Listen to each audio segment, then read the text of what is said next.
This week on The Wise Guys. What you stand for and who you are. I agree with. I'm along the lines of Mark is saying, don't pity me and invest in my company because I'm black like you, because we're the same people that get pissed at white people when they stick with their own businesses. We can't flip the coin when it suits us. And I'm not also saying to not support black businesses. I'm saying support what makes sense. If you believe in what the person is doing, then you support them. I believe that there is also a deprived mentality, or should I say, I need a better word, but an infected mentality that people in the community have, where they believe in publicizing, I support it, or Yo, what's up, everybody? This is Kevin Anglade, and you are now tuning in to the Wise Guys podcast, brought to you by Flowered Concrete. Check it out. Yo, what's going on? This is your boy, Kevin Anglade. And this is Mark Pruden. And once again, we are the Wise Guys podcast, back again for another week. Mark, what's going on, man? How you doing? Everything is great, man. It's holiday season, so, it's just positive time. Spend time with family, get things going. How about you? Absolutely, man. Same here. I'm just kind of happy that I'm spending the season, back home, in New York with the family, because right now, my sister's at work. My mom, I don't know where she's at. She's out and about, but I know had I been back home recording this podcast, with Danielle around, she would have just been tearing her hair out. Like, come on, what are you doing? We should just be relaxing. So, but no, this is very, very important. Very, very important that we get this done, before the festivities really begin tonight at midnight, to talk to, our special guest today, because, as busy as we are as young men, it's always a pleasure when we could just find a quick moment to kind of just like fellowship as brothers and kind of talk about important topics, right? Oh, yeah, most definitely. Yeah. For sure. All right, man. So I don't want to waste any more time. This Wise community, the guest that we have coming on the podcast today, all right? This young gentleman right here, man, he's extraordinary. Now, there's not a lot of gentlemen, who are within my age range of 28 to 34 that I really look up to. For the most part, I have a lot of young men looking up to me or following me. But this guy right here, man, every time I get a chance to pick his brain, and we both live in Connecticut now, so sometimes I'll hit him up and be like, yo, I'm like, I need to talk, man. I need to rap, man. I'm going through this, I'm going through that. And homie always reaches out, answers his phone, and is like, yo, all right, cool. Just let me find a date where where I'm chilling. I ain't got much to do. Things are a bit quiet on my end, and then we could link up. We can rap. So I'm telling you, Mark, I feel as if we always need. It's really, really important too that we have mentors, who are around our age, might be a few years older, but might already be embarking upon doing some things that we want to do in terms of starting a family and, just building their empire from the ground up. You know what I'm saying? Absolutely. Mm-hmm. Yeah, man. So, without further ado, this next guest, man, I went to Brooklyn College with him. While I was an undergrad, he was actually going for his master's. But I'm going to, allow him to explain that a little bit and talk about what he does, whatnot. So, ladies and gents of the Wise community, please, round of applause, please welcome our very special guest for today, my boy, none other, the man, Jon McLeod. John, what's going on, brother? What's going on, man? Thank you for having me, both of you guys. It's an honor to be in the presence and just talking to smart, intelligent brothers that doing their thing. Thank you so much for having me. No, absolutely, for sure. No, we appreciate you for coming on. John, could you please do us a favor, for not just Mark and myself, but for everyone out there in the Wise community, could you please give a 30-second pitch synopsis about, who you are, what you do, and all that jazz? Sure. Name's Jon McLeod. I've been a grinder all my life. Grew up in Brooklyn, New York. Bed-Stuy and Brownsville. Hey. So they taught me how to work hard and keep my head down, and had amazing family that kept me in my books, and could have went in other directions. And I'm a man of God. I serve God all my life. Mm-hmm. Will continue to serve Him. I'm a minister of music and a minister in church, and that's a big, huge part of my life. Mm-hmm. I have 2 degrees, one in broadcast journalism and one in television production. Mm-hmm. While I was in grad school, I was also working. Had 5 classes, a job, and I was working for the New York Times at the same time as well. And from the New York Times, got in contact. My contact was Bill Roden, and through Bill, I got the call from ESPN, is where I started off as a project employee and worked my way up.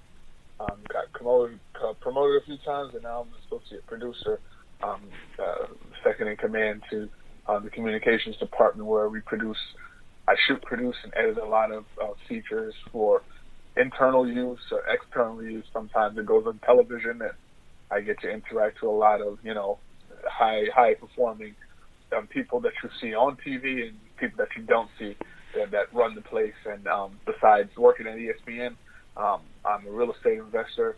I do that every single day, and I'm a big family guy. I love my wife. I have a son, and actually I have a daughter on the way. March 8th, she'll be here. Oh, so, man, God bless. Yeah, man. Thanks so much, man. I'm so excited. Oh, my little boy, he's 1 year old, and my wife and I, we're so happy and blessed and just grateful. So yeah, that's my journey. That's beautiful, man. That's as fast as I can put it. No, it's very, very beautiful, man. For sure. Remind me your son's name again. I was about to name my godson, Jackson. Jackson is my son's name. Jackson.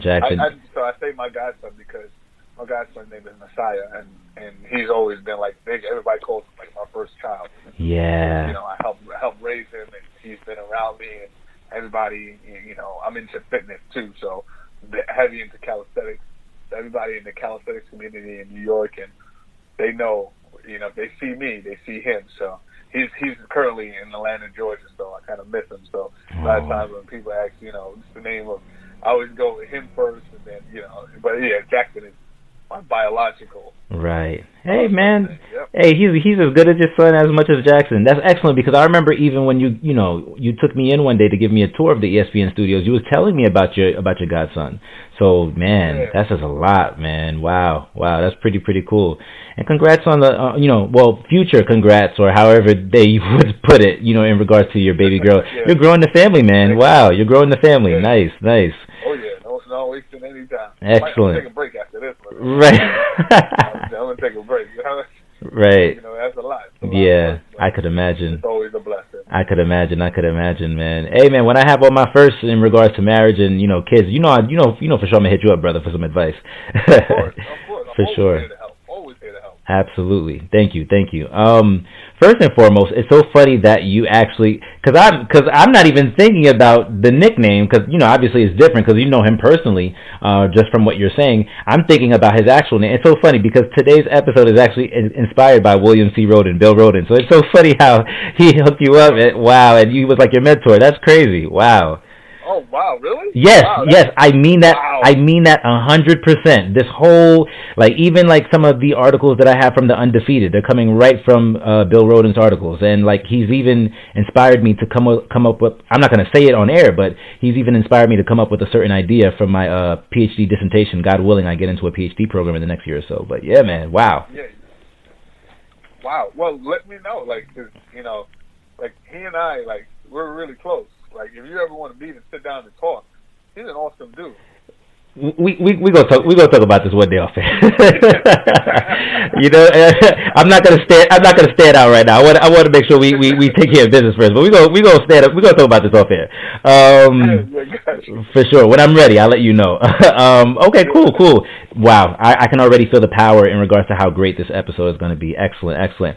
So, gentlemen, let's get right into it. All right, I don't want to waste any more time. So, the first segment of today's show is called Athletes in Education, K through 12. All right, Athletes in Education, K through 12. So, when I say K through 12, I'm talking about kindergarten to 12th grade. All right. So, fellas, whether it's AAU, junior high, elementary, high school basketball, or CYO basketball, the first question to you both, and I'm going to actually start off with John first.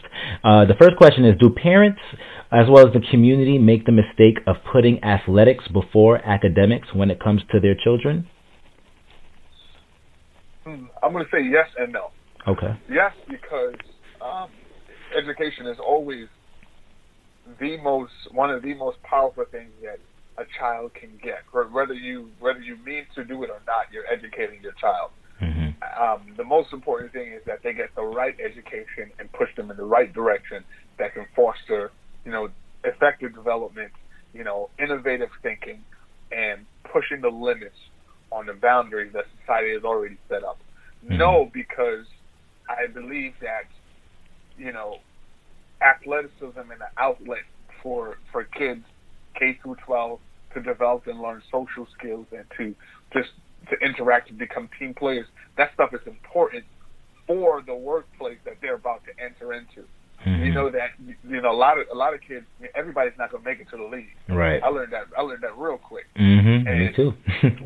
when you get to that point, like when that plan is up, you have to have that plan B, which is actually plan A for a lot of people, a lot of kids, that allows them to effectively, dive into the workplace and be effective team players. Now, the reason why I have to answer both is because, there are pros and cons to doing both of those things. Focusing on it is important because you teach your kids how to be a team player, how to work with a team, how to dominate their lane, their position, like every sport has. Bad because, too much emphasis on it alienates the backup plan, which is actually the real plan. Because unless you have no other choice, which is I always say you always have another choice. If basketball or football or baseball or your hockey is all that you have, which is not actually true, then you see those spectacular athletes come out. Just look at LeBron James, Akron, Ohio. He had it was bad, and he has this guy gift that he dove straight into and dominated. Right. I guarantee you, there's other kids that went through that. You know what? They were nice, but they just weren't as good as he is. Mm-hmm. But now he flipped it later on in years where he switched to education because education is actually what keeps the athleticism going. Right. See what I'm saying? Yeah. Wow. Pretty good. Mark, what are your thoughts?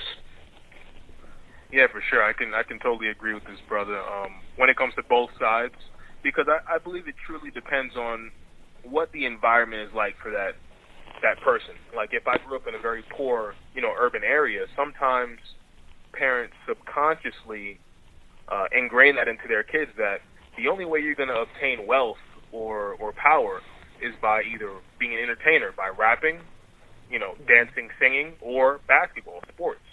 So, when a child grows up in an area without a lot of opportunity, or they think there's not a lot of opportunity, they can sometimes believe the only way they can get to that high status is through entertainment or sports. So it would depend, because if someone grew up in a family of professionals and they were surrounded by people that actually have reached success without going the entertainment route, that gives them an idea that, okay, I can do more than sports. I can do more than basketball. That child may be on the basketball team at their school, but they know that's not their one and only chance at success. They know that I can be a police officer like my dad, or I can be a lawyer or a doctor or a executive of some type. So it truly depends on the environment that the kid grows up in, because you don't have to tell them what their options are. They can see what their options are based on the people around them.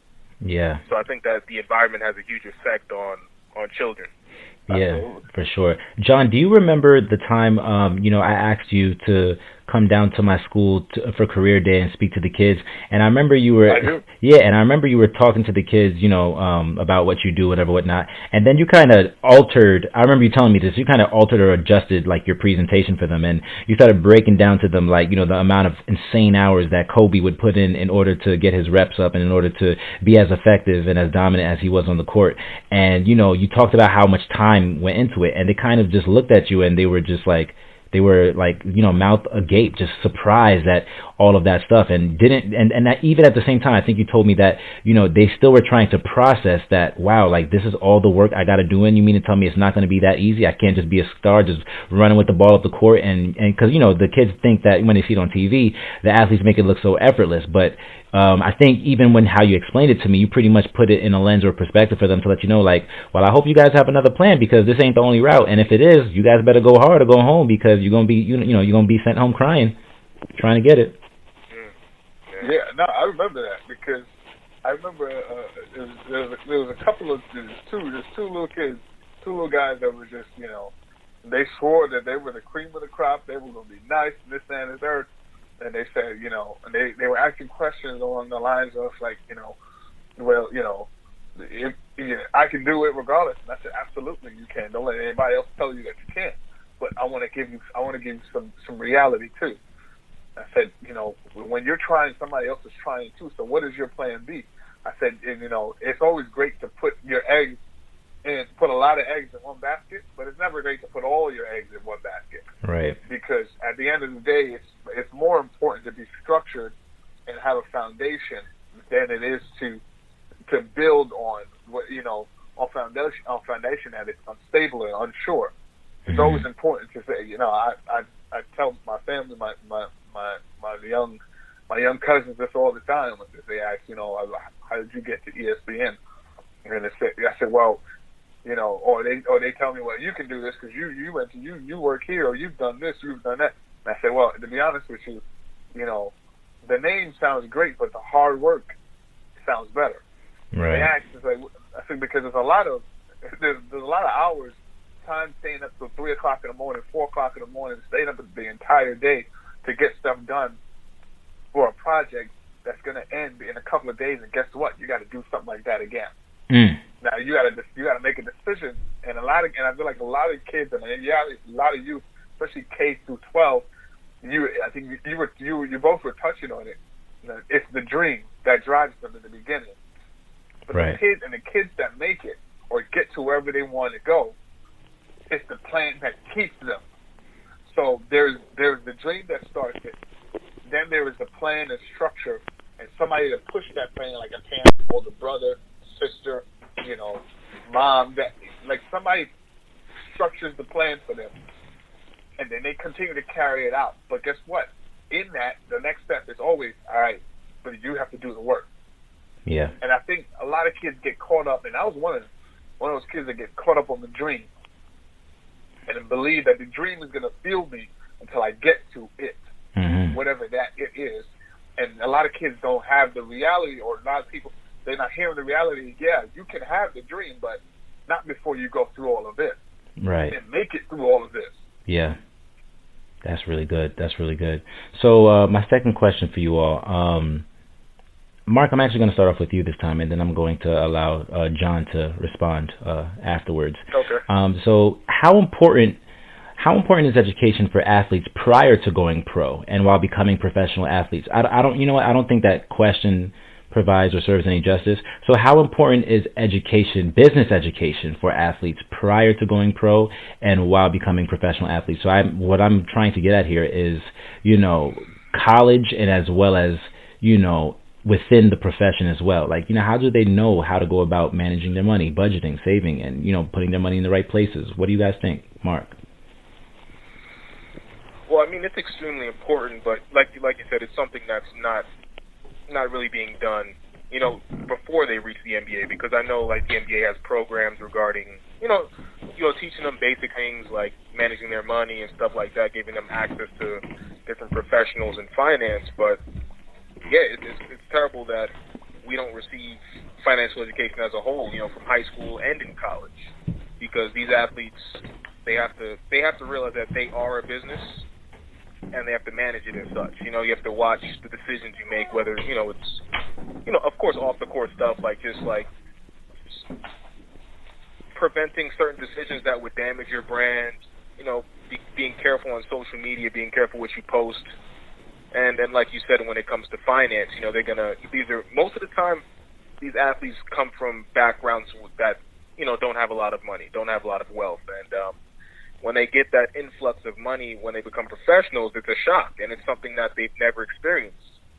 And even if you do receive financial education in high school, it's a lot different when you receive millions of dollars. You know what I mean? It's easy to read a book, but to actually practice what you've read, that's a test all in itself. So it's a shame that we don't receive this financial education in high school and college, but I believe that's all by design. That's my opinion on that. John. I think I definitely can agree with Mark.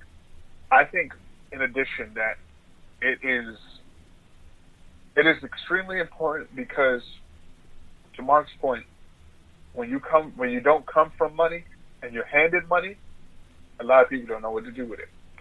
I like to look at it this way. You have to, when you get $20 for your birthday, you're figuring out, like, okay, oh, I want to buy this thing that this game, this toy, and then you get to the store and you realize, all right, if I spend all this money on this toy or this thing, it's all gone. Mm. And then you think twice. Do I really need it? It is in that moment, that small moment that a lot of kids go through, that is the basis of financial literacy for adults. Right. It is the discipline, it is the structure, and it is the focus of your money that allows it to grow. When you're handed a $200 million contract, or bump that, the $10 million contract, rookie contract, you got to see your lawyer is going to help, or your agent is going to help divvy up, because you have to pay your agent. You have to pay certain, a certain amount of that is taxed. Then another part of that is, going into, your legal fees and stuff, like, because, if you're doing this stuff, if you're doing it, correctly, you're not trying to do it on your own, you have to pay for services. Mm-hmm. And then you also have to look into, all right, my money has to grow, and it has to go into places that are effective, because Uncle Sam is going to hit me every time if I'm not doing nothing. Mm-hmm. So you have to pay for education, and education in the sense where, all right, let me talk to other people with money that have done it longer. I'm in real estate, and one of the things that I do in real estate is I help people, sell their homes, and I help people, make decisions on, okay, what's the best way to do this. And a lot of times what I see is, I see a lot of homeowners that focus on the money that they're going to get, and they don't remember the things that come out of it. Like, for example, the 6% realtor fee, the holding costs, the closing costs, the taxes that were prorated from before. And they focus on, well, I'm only going to accept this amount, or I'm only going to, and when you get money at a certain level, the principle must apply.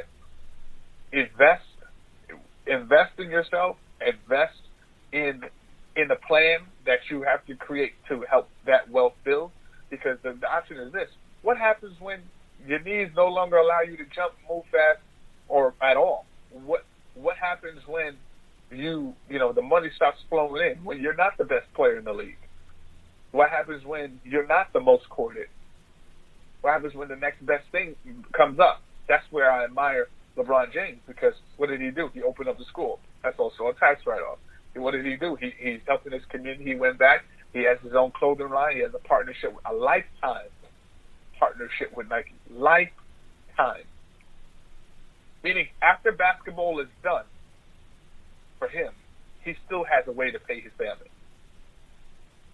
So, there's ways to set. The thing is, a lot of athletes, it's like winning the lottery. 85% of lottery winners go broke because they don't know what to do with it once they have it. If I ever win the lottery, not that I would ever play, I'm going back to work. Why? Because I love my job. I love the people. But more so, until I have a plan, I'm not going to sit around and idle. But I also need to educate people. Yeah, people need to educate. That's how you set yourself up. Right. Yeah, like, well, you got all this time, I got this money, I'm going to Bermuda. I'm going to Aruba. Yeah. 10 Aruba trips later, and now you're looking at your bank statement. And now you're looking at the taxes that you owe come tax time. Absolutely. And that money is funny. Yeah. So I think it's like the structure is important. That but understanding, like, educate yourself. One last thing I would say is whether you you can play a sport or not, whether you're an athlete or not, whether you have money coming to you or not, the principle, this thing stays the same, money or not. Go to people that have done it at a high level and are still doing it or have been successful and learn from them.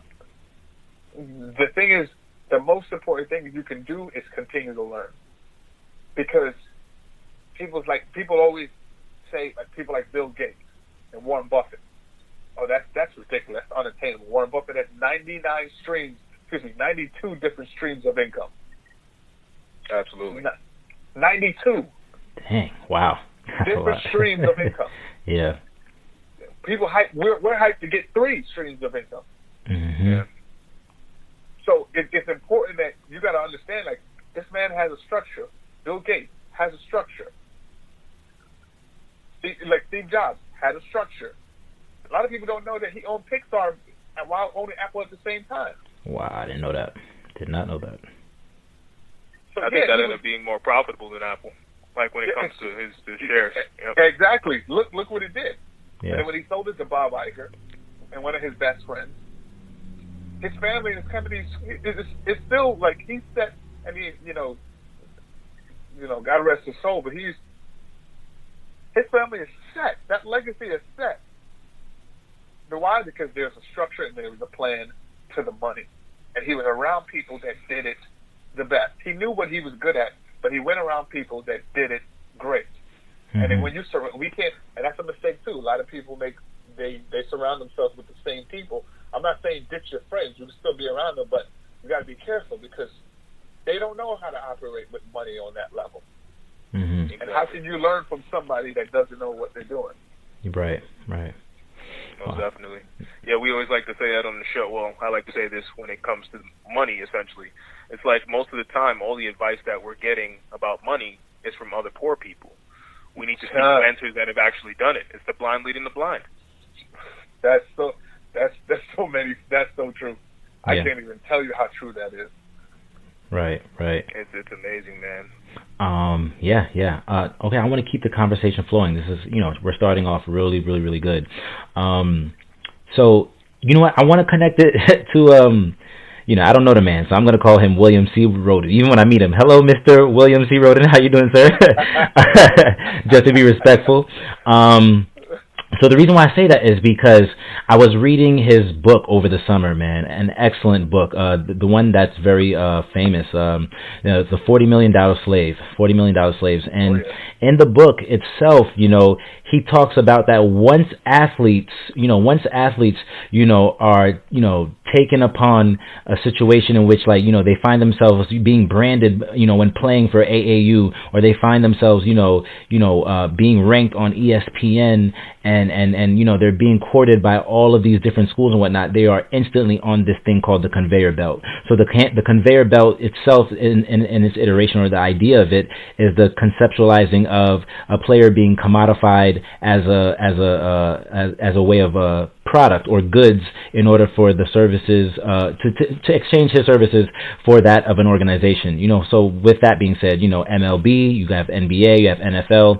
So I think it was really interesting, right? That you think of these young men being manufactured a certain type of way, by the society in order to entertain and in order to dazzle, in terms of their athletic and their abilities, their gifts. And so I say all that to say, this segment is called Athletes as Commodities for Business, all right? So athletes as commodities for business. So the underlying idea is that athletes, especially black athletes, should be grateful for being paid to play a game. That is a quote from Mr. William C. Roden himself. And then he quoted, I'm quoting him from one of his articles in The Undefeated. He was writing about free agency last year, in which Kawhi Leonard and Paul George, shifted the dynamic of the leagues by going to go play for the Los Angeles Clippers. He notes Oscar Robertson sued the NBA for free agency in 1970 as president of the National Basketball Players Players Association, and by 1976, 2 seasons after he retired, players were able to shop their talents on the open market. Athletes are born free, and they already live much of their athletic lives as free agents. They have choices and make choices, which middle school to attend, which AAU program to play for, which high school to attend. The best of the lot have colleges begging for their services, as I've previously mentioned, and even those athletes who do not get offers from their first and second choices can choose between third and fourth different choices of schools. So that leads into my next question, gentlemen. Is there a need right now, or at this point in 2019, 2020, is there a need for drafts in professional sports? Are they taking away the freedom that young athletes have worked so hard to attain? Should athletes have to be confined the first 5-10 years in a city in terms of being dictated of where to live, where they're going to stay, and where they're going to practice, train, and who they're going to represent as an organization? What are your thoughts? I'll start off with you first, John. That's a heavy topic, because in some instances, very deep, there's a slavery, connotational connection. Mm-hmm. In other instances, there is a political connotation. So now, when I say, obviously, being drafted, being chosen by an organization to play for them as a prize player, to bring up to increase, television ratings, to increase seats in the stands, to increase ticket purchases, food purchases. You're being brought there to increase that team's value. Mm-hmm. But you're also being placed on display to showcase the talent that you fostered and you've developed and that you've built over time. Right. And which gives you the ability to be, to play the game, so to speak, in a political aspect when it's time for quote unquote free agency.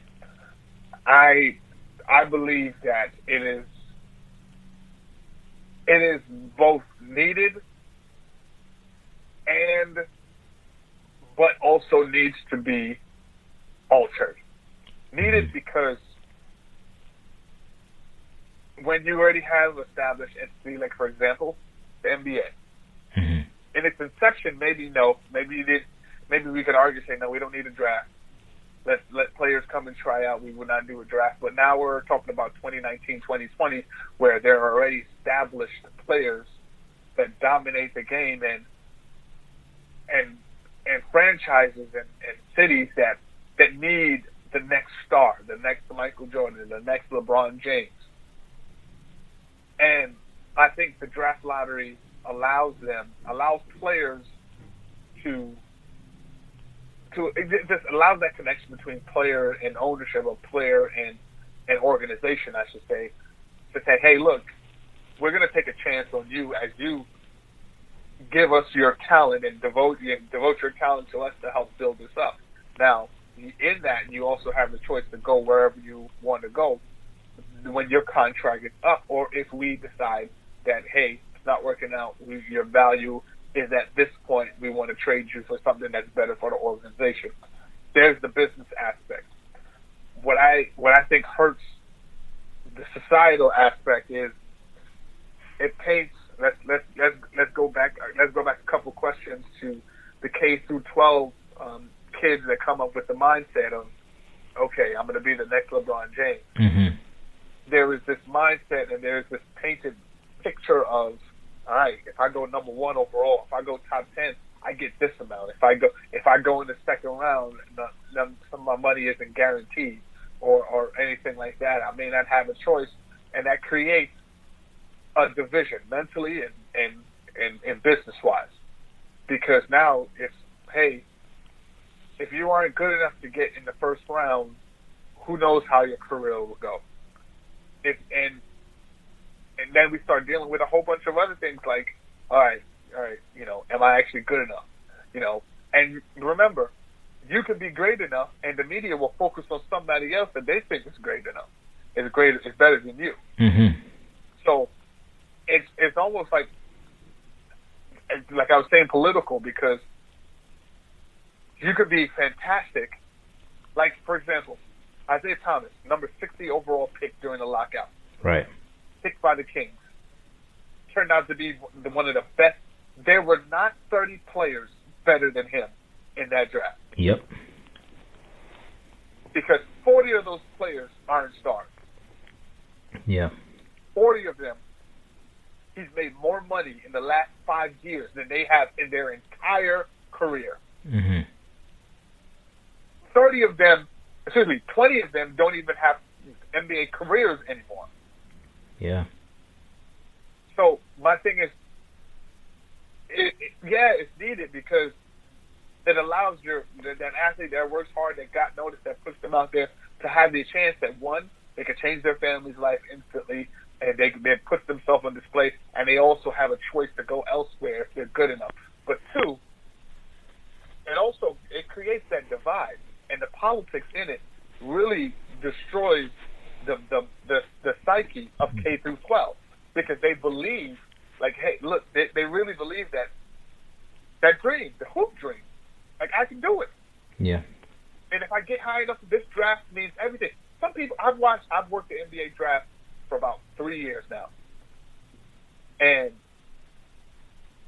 I've seen guys cry because they didn't get their name called. What they don't realize is, for example, Ben Wallace, 4-time Defensive Player of the Year.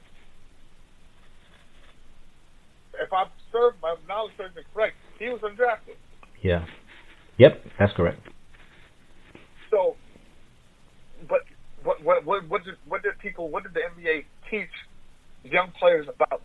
The NBA draft is the moment that you wait for to start your NBA career. Not the G League, not overseas, when you get your name called and you shake David Stern's hand, or now Adam Silver, that is the moment. It's like if you don't get to that moment, did you actually do it? It's like graduation day. Mm-hmm. I was going to say, just like college. Like a form of acknowledgement. Yeah, they believe it's needed. I say yes, but I also say, like, there needs to be some revamp, some kind of change there. That's interesting, Mark. I'm going to get your thoughts in a second. That's interesting because correct me if I'm wrong, but I think when I was reading the article the other day to prepare for this podcast episode, I think the executive director of the National Basketball Players Association right now, or the union itself, is Michelle Roberts. I could be wrong. I know I have her first name right, but I'm not too sure about her last name. But I think it's Michelle Roberts, if I recall correctly. And she said that we need to do something about this draft system, and it needs to be dismantled because, you have your kids come with their families and everyone, from like boyfriend, girlfriend down to their mama, their children, and and they parade the day and they celebrate it. So we need to figure out a way how to dismantle this and make sure we can find some form of equity, because it shouldn't be seen as a holiday. Right now it's being paraded as if it's a holiday. I thought that was just interesting, just that comment she made itself. For mentally and intellectually, it did a lot for me as I was thinking about it. But yeah, Mark, what are your thoughts on that, man? Is there a need for drafts in professional sports today? Well, I would say yes, only for the reason that it helps establish a balance of power. If a team is in need of some help talent-wise, or just to bring in ticket sales and stuff like that, you do need to help the lesser teams that have had bad years in the past. Just so that their business can receive almost like a stimulus plan to thrive in the future seasons. Mm-hmm. And, it's not always guaranteed that player will be who they think he will be, but it gives them a chance, like a stimulus package in a sense. You know what I mean? Right. So I think it is needed because each team is a business essentially, and if you have struggling businesses under that NBA umbrella, you need to somehow help them out. Mm-hmm. But for the players, I can see how it could be detrimental, but also it could be a positive note as well, because these guys are building their brand in junior high school, and college, and it almost rewards the players that have effectively built their brand and really established a reputation for a certain skill set or talent level. So I think it does reward the players for the hard work that they've done, but yes, the media can sometimes play a hand in putting the light on some players and not others. So I mean, I wouldn't say that it's. Yeah, I just have to say it works for now. It does work, but yes, there's some players that do fall out of the draft that should be drafted. But I don't know. It's a tough one. It's a really tough one. But I'd say that there is a need for the draft. Yeah. Okay. Cool. Excellent. How y'all feeling so far? So far so good.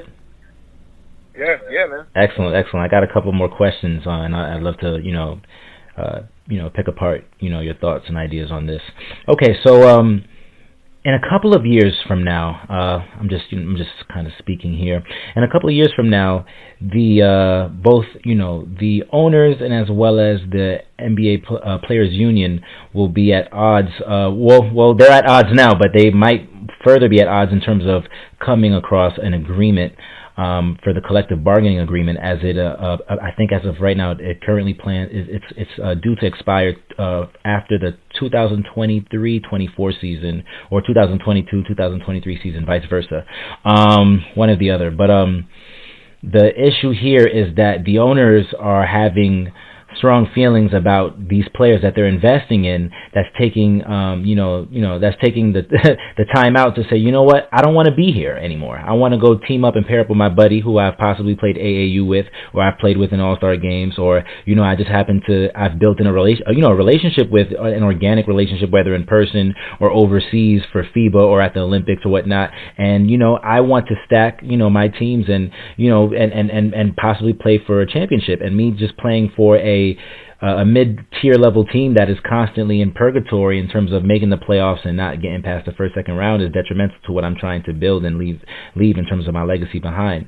So what's happening is, as both of you men know, we have a influx of a lot of young players who are banding together and forming their own dynasties or whatnot, or what they think might be a dynasty.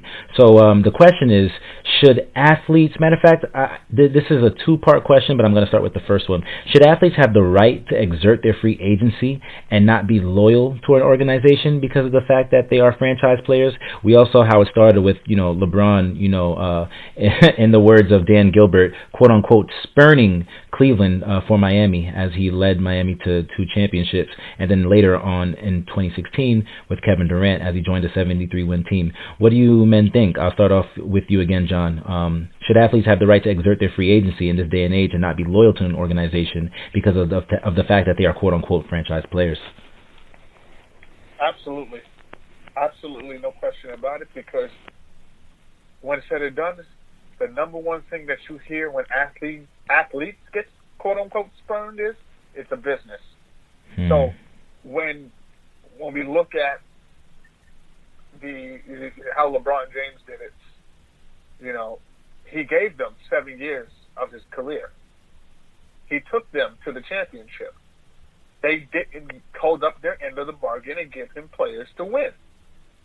And and he has every right to go and remember, 7 years. You're talking about a lot of players don't even make it 3 years in the league. That's true. He gave Cleveland 7 years. Michael Jordan didn't get to a championship until getting to the playoffs for about 7 years. Yeah. And guess what? He stuck it out with Chicago, but they got Scotty, they got Rodman, they got players. Yeah. The thing is, again, they like to use the term, "Oh, it's a business" when you get traded, but they like to get an attitude when you say, "Oh no, it's a business. I'm going here." Yeah. So I think it's important for people to realize that, one, they are in control of their own lives and destinies once they hit free agency. A lot of people misconstrued, and I will say, and they do have the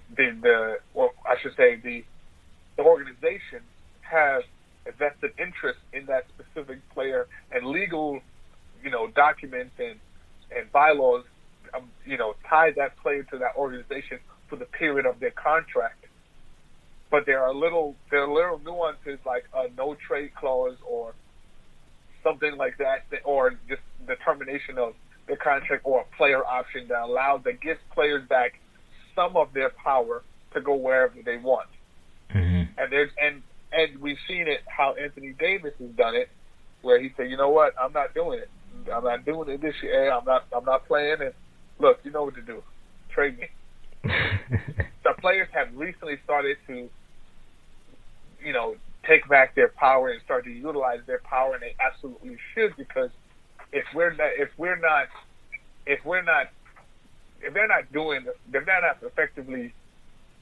not effectively using what they have in their talent, their abilities for the NBA or whatever sport they're playing, then they're basically it belongs to the league.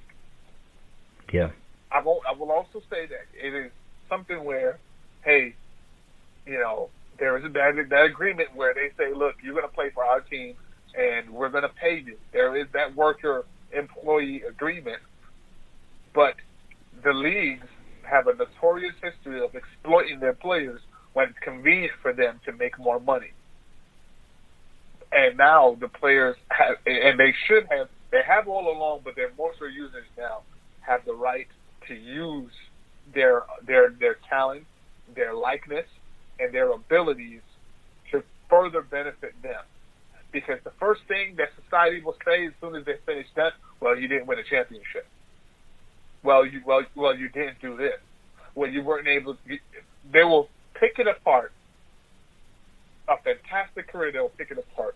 So should they have the ability to leave or do? No, they should not have to be loyal. I believe in loyalty, but the loyalty is a two-way street. Right. And it has to be reciprocated, and loyalty also comes with experience and time and respect. Your star players need talent around them. If they're coming to you and they're saying that, you cannot increase your following, you cannot increase the likeness of your franchise, regardless of what sport you're in, if you do not put butts in the seat, put fans in the seat. And one player, it's not the 90s anymore. One player isn't going to do it. And let's be real. Final thought, Michael Jordan should have been the highest paid player ever. Yeah. But he wasn't. Mm-hmm. Wow. Mark, sound off. That was good. Yeah, definitely. I totally agree with John for sure. But when I think about it from a business perspective, I look at it like this. Do the employees run the business? Never. That would never happen. And if I had a McDonald's and my employee says, hey, Mark, I want to transfer to another location, I have the right to say no. I have to deny that transfer. So from a business perspective, when the employees start running the business, that can create chaos. Now there's really no control. And it really can damage your business, because if I have a restaurant like McDonald's and all of my best employees want to run to another location, and now I'm dealing with subpar employees, I'm going to be upset because you're affecting my business. So I feel like if the employees are going to begin running the establishment, they have to start their own league. It's the only way, because it's getting out of control. And if I was a player, of course I would want to have free agency. Of course I would want to have all the rights to go wherever I please. But as a business owner, it's a horrible concoction. It can really cause chaos, and it is chaos in the league right now. Especially when we had the I can't use Golden State as an example because they did draft a lot of those players, but the super team situation where players are stacking on certain teams, and then you have teams like Cleveland that are left in the dust with nothing, and they're it's just it really does create a big problem from a business owner perspective. Just the inmates can't run the what they say, the mentally ill can't run the asylum. You just can't have the employees running the business. I feel like they should have all the rights to their likeness and to their brand, but I really do feel like we need to create our own league, because I can't be mad at a business owner that has a problem with his best players or best employees running to another establishment. Can I say one more thing? Absolutely, John. Go ahead. Counter. Mark, I agree, and I love your perspective, because you're absolutely right. Business owners, they hate it, and some of them love it, because if your establishment is an organization that they're running to, then business is booming. Right. When you're the owner of the team that they're leaving, you are in for a world of pain. And we brought up Dan Gilbert, and I believe that there's an intangible there in this whole conversation that a lot of people don't touch on, and it's the health of the organization. Right. Think about it. Look, for example, I'm a New York Knicks fan, so you know how much pain we go through. Oh, yeah. And the reason why we go through that pain Preach, brother. is because of the leadership. The corporate leadership is horrible, but nobody wants to come here. Yeah. Right. Yeah. But then you look at the Los Angeles Lakers. They went through, I don't know what they went through. And look, they ended up with LeBron, Anthony Davis, Rajon Rondo, like all these players. So you mean to tell me, that should tell a lot of people, like, yeah, both sides deserve their rights. The owners deserve their rights, and the players deserve their rights. There should be a choice regardless, and there should be legalities to lock in those choices and make them beneficial to both parties at a point in time. Right. But at the end of the day, there's that untangible, those unwritten rules that you have to have a healthy environment for the player and the business to coexist. And you won't have people trying to leave. Look at Giannis. I'm going to be honest with you. I think he's going to leave. Yeah. I think it's going to be a tough decision because he loves the environment, the people, they treat him well. You don't hear anything about the owner. You don't hear, and they're fighting. They kept his players around him. But to win a championship is going to be very difficult. Mm-hmm. But you look at the players and then we also forget that these players also have lives. LeBron went to LA because his business was out there, and his son, the best school in the country, is out there for his son. Yeah. So it works for him business-wise. So I think there's those couple of intangibles. But yeah, Mark, I agree. It works well if you're the team or organization that the players want to come to. It's a nightmare if you're the one that they're leaving. For sure. Yeah, absolutely. For sure. But do you see NBA players as employees though, or is it do you see them as an independent contractor type situation? I believe they're independent contractors. Right. I would have said. Let me say this. I think there are two sets. There are independent contractors. Those are the players that are the cream of the crop, or they're A to B level, and then there are employees, players that hold on. They're getting a paycheck from the NBA, but they are not star players, and they need to fill in a roster. Those are employees. So you're saying there's tiers? Contractors are, yeah. You're saying there's tiers? Yeah, there's tiers. Oh, definitely. Okay. Giannis is an independent contractor. LeBron, an independent contractor. Cal Korver is an employee. I'm just happy to be here. Happy to be here. Hey, boss, don't get it twisted today. He can shoot, but he's an employee. Come on now. Right. Wow. That's a fact. No, that's a fact, man. Wow, I never thought of it that way because you get so caught up in everything else that you don't really think about those things, But yeah, it boils down to dollars and cents. Excellent. I love it. All right, so so I really like what you're saying. We're talking about business when it comes to athletes, and I brought up this idea of athletes being commodities. Again, shout out to Mr. Williams C. Roden, all right, because of him saying that athletes are put on a conveyor belt by the time they're young and they're manufactured to be a certain type of way. So that way, when they get into the league, they're grateful to be there. They're doing, they're putting on a show, and they're entertaining the crowd, and they're making millions and generating billions of dollars for the owners and everyone from all the employees within the arenas all the way down to everyone in the organization as well as the players. What I wanted to bring up now, and we're headed towards the latter half of the show. We're almost there. I wanted to. Let's see here. I wanted to talk about what we spoke about a few days ago, Mark. Remember I brought up that Dame Dash interview, and he was saying that peel back the hood in regards to a lot of your favorite corporate entities, and you will see.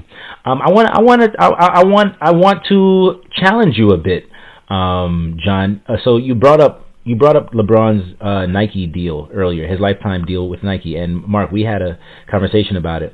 Do you think that Nike deal in the long term, John, ultimately hinders him as opposed to helping him? Because if that's a lifetime deal, he doesn't necessarily own his own time, right? I mean, LeBron could be 20, 30 years out, retired, like 50, 60. If Nike says, hey, we need you to come do this commercial, he's got to go do it. So what I'm trying to say is, are athletes such as LeBron or even Michael Jordan having a chance to really own their own products? Like, I don't even know if Jordan necessarily owns his own likeness in terms of Jordan. What do you think about that? Do you think that they're being swindled out of their own likenesses? No, I think they agreed to it. I think they understood that, the immediate action, reaction, and the future reaction and repercussions that come into becoming a lifetime employee of an organization. Here's one thing: a lot of that situation only goes to special players. And that special player right now is LeBron James. And with that contract, I'm without knowing the intricate details. Of course. We're just speculating. In the clauses, I would say that it is catered to his likeness. And more so when he's finished with basketball, he's going to get into the heart of that. I think it pays. What happens is it pays the bills, and it keeps, because we were talking about earlier the streams of income. Right. Because remember, when he's finished, his kids are going to be doing their own thing and doing his life, and he still has the bills don't stop. Yeah. He just deals with bills on a level that nobody on this podcast is gonna be able to understand, because there's levels to that. Absolutely. But at the end of the day, the numbers may change, but the responsibility stays the same. He has responsibility as a father, as a husband, and as a business owner to keep the money flowing. So that lifetime deal is a chess move that's going to pay off later. And when I look at it, when you ask the question, the first thing that pops into my head is basically, are you signing, like you said, are you signing your life away, or are you signing up for your life? And the difference between those two things, there's one bucket where, depending on the player and the person, you benefit from that, and your family benefits from that. Depending on the organization, Nike is a great organization where they treat their employees very well. So he's going to have, a good time.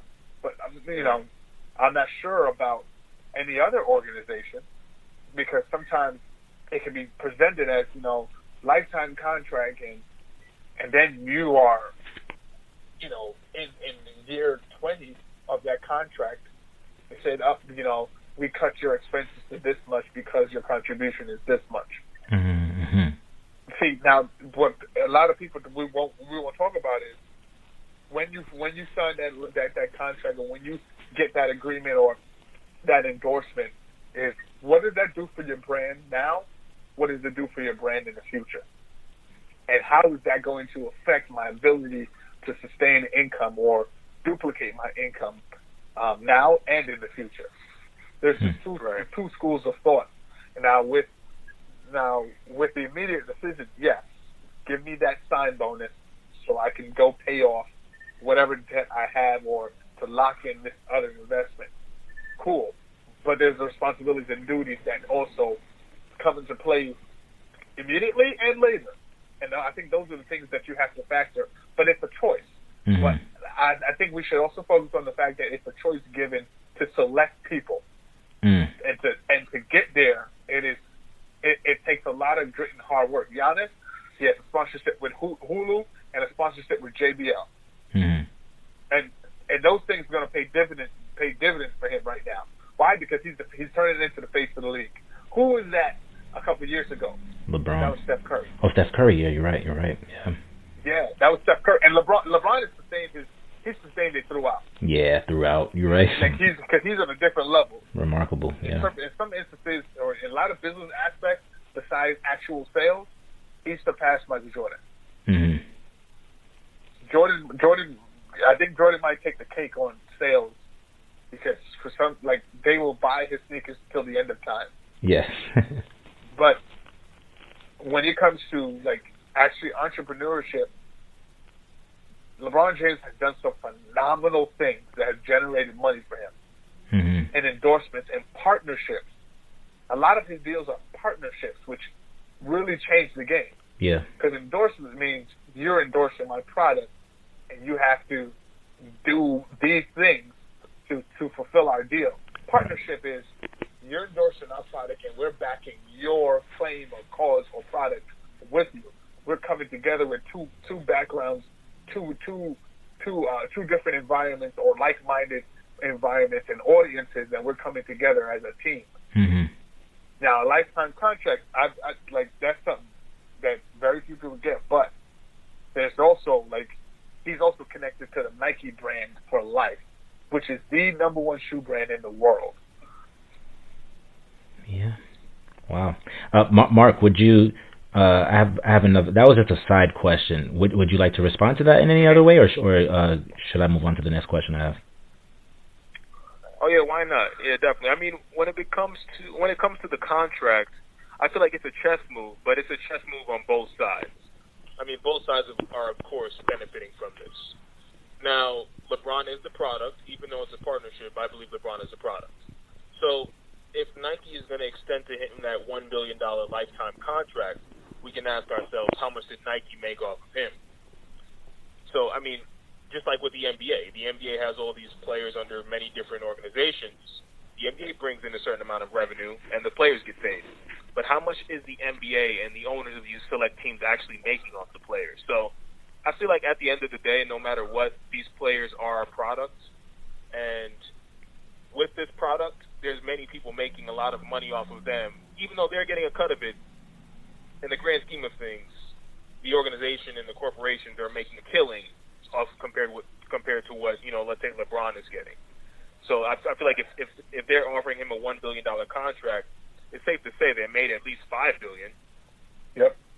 Because they wouldn't. I'm grateful. I'd be grateful to, you know, get a $1 billion contract because, like you said, that's generational wealth that you can feed you and your family for many years to come. So I feel like us as black people, we don't have the resources and we don't have, you know, many different things that other people have. So I feel like in order for us to build, we do have to sign things like that. We do have to, you know, agree to these partnerships and deals because we have nothing to build off of, and that provides a platform for us to actually build something with. So I wouldn't want to sign a lifetime contract, but looking at myself and looking at my family, something has to be put together. Something has to be structured. So it would have to be something that might have to get signed. Can I say that? Yes, sure thing. Go ahead. Mark, I think what you said was, you know, something that I was trying to figure out how to fit in. You said it perfectly. You are signing for a piece of the pie. You didn't bake the pie. You know, you didn't put the icing on the cake. You didn't do anything. You're getting a slice of it.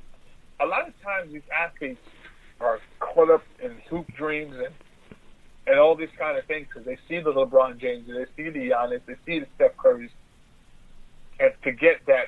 And Kev, you have brought this up in the question, like giving up their sense of ownership. Now they can take that money and go into ownership elsewhere, but it is paying for a slice of a much bigger cake. You're getting paid from like the cake is huge, but the question is, yeah, you're gonna get a slither here and this person, and when it's done, there's still 3/4 of a cake that the whole organization is taking home and putting in their fridge. Like, yeah, this cake is real good. Right. Right. And guess what? We're excited and we're happy for that slice. Yeah. Because that slice is way better than what we had before. But I think there is going right back to that K through 12 conversation.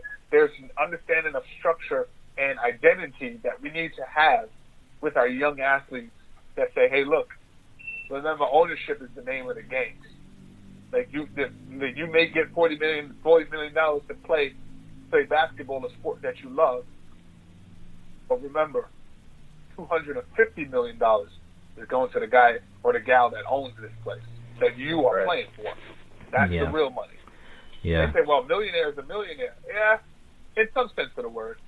But remember, we're getting a slice of a much bigger cake. Absolutely. And I think that's important to remember. Yeah, that makes a lot of sense. For sure. It's so interesting. Because, go ahead, Mark. Go ahead. I'll say what I was going to say after. Go ahead.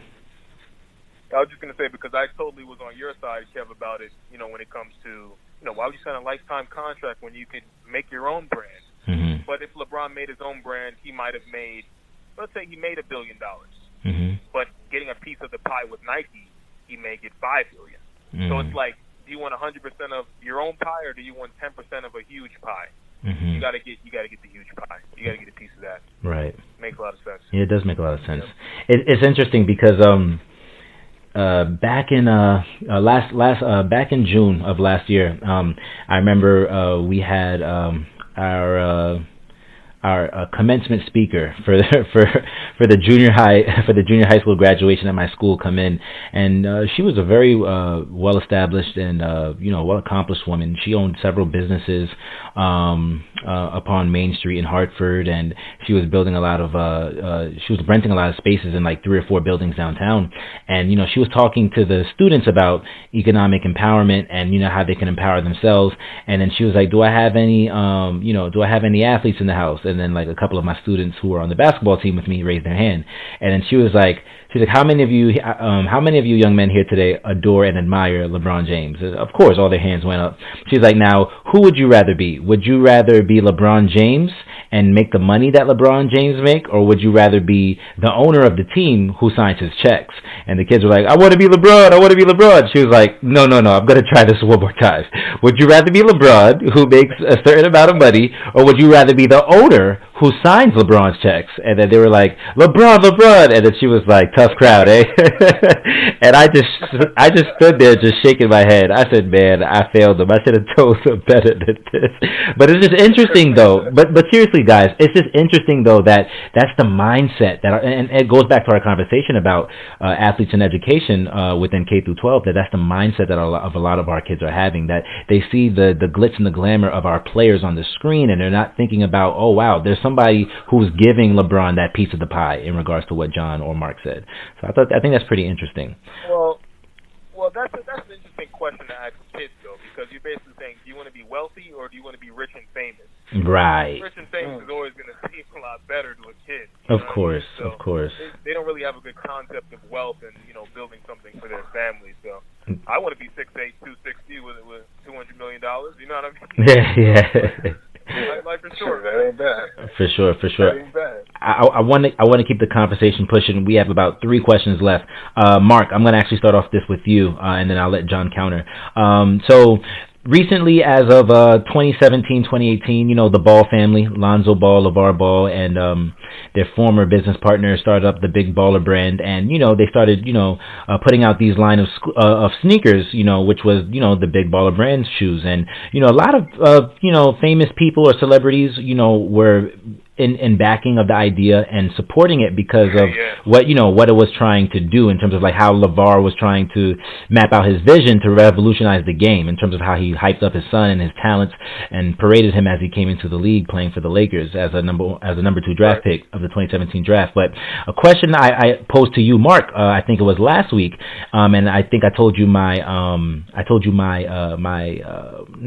insecurities isn't the right word. Yeah, my disappointments with Zion after he signed with Jordan, because here I am looking at LeBron and I'm like, man, if Zion was being courted by Jordan by this, why couldn't Zion go out and make his own shoe? And then you told me what you thought in regards to like it's the fear of failure and it's the fear of the unknown, like who really does that? So my question to you both is, starting off with Mark first, why can't athletes put up capital to start their own shoe lines and merchandise? Is there a way for them to make this happen in the beginning in order to prosper? Mark? That's the thing. I mean, are you talking about before they actually get a contract with the NBA, or just starting from zero? Because if they're starting from zero, they're going to need some capital to start, whether that's taking on a partner or someone to fund this venture. You know what I mean? So that's the thing. It's a lack of resources. It's like he has the promise of riches, but he can't build something if he doesn't have the money yet. And it's a gamble on top of that. So you've got family and friends looking at him like, take the guarantee, don't take the gamble, don't roll the dice. You know, you have to build that foundation. If you screw this up, you're screwing us. You know right. Mama's gonna slap you if you do the stupid thing. You better take that contract. Yeah. And you know what's funny? Go ahead. It's funny that you brought up, you know, the Ball family and the way celebrities were backing them and, you know, support black-owned businesses. I think it really angers me, you know, when I see things like that. You know, I'm going to support a black-owned business. I'm going to support this guy because he's black and I'm black. As a business owner, I don't want any support because I'm black. I want support because I have a superior product, because I showed you value. Do not give me money because I'm black. Give me money because of what I'm giving you. You see the value and you're compensating me for that. I think that's a huge insult to say you bought my product because of the color of my skin. I'm not putting black-owned business on any of my websites or my business pages because that's an insult to me. It's an insult to me because that's a pity purchase. I don't want your pity. I don't even want your support. I want you to buy it because you know it's great. So that's what I hated about all these celebrities posting on their Instagram and their Facebook. I bought the shoe, black-owned business, black power. Enough of that bull, man. Interesting. John, sound off.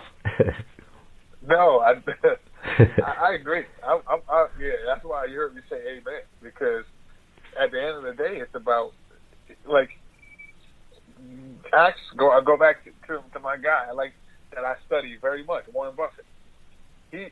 People spend their time, you know, reading their favorite magazines or cars. Where he spends his time reading portfolios and studying. He doesn't buy a business because they're his friends.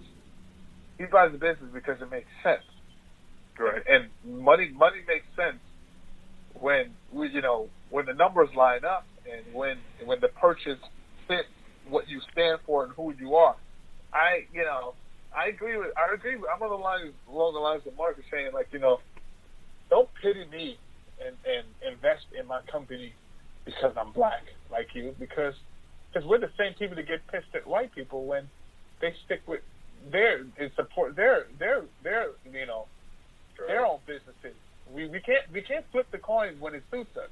And I'm not also saying to not support black businesses. I'm saying support what makes sense. If you believe in what the person is doing, then you support them. I believe that there is also a deprived mentality, or should I say, I need a better word, but an infected mentality that people in the community have, where, you know, they believe in publicizing, I support it, or, you know, what have you done today, or all that kind of crap. And I'm like, yeah, guess what? I grind today too, but you didn't hear me saying it. But my thing is, if you're going to support them, support them. I mean, and question yourself and say, am I really supporting? If I have to say like, hey, I supported this today, and then throw it in people's faces, like, no.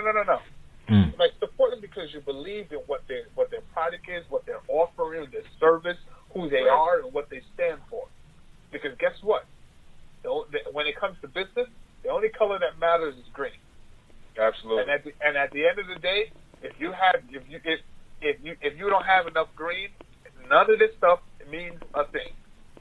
Yeah. And when you're talking about going back to the question of why don't athletes start their own businesses, I think it's a lack of education.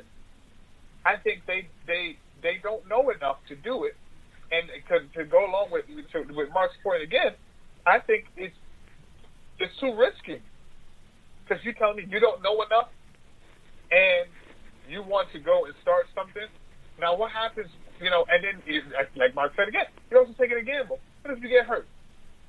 And you're a rookie, still on a rookie contract, and you only play 5 games. Yeah.